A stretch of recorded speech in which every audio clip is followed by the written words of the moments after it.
আমি নাই ভিন্ন ভিন্ন ছেড়ে থেকে বলে ও দাদা দাদা ও বটু দাদা শোন শোন শোন বলছি আমরা যে কাজটার জন্য এসেছি সেই কাজটা করা যাক তো তার আগে এখানে গান বললে হতো না আর গান শুনবে না কিনে পাবো তাহলে শোন শোন একখানা বলছি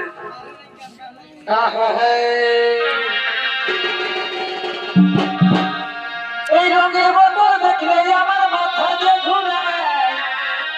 ইলিশে টাকা দিলে বলার কিছু নাই এই রঙের বোতল দেখলে আমার মাথা যে ঘুরায় ইলিশে টাকা দিলে বলার কিছু নাই করব অনেক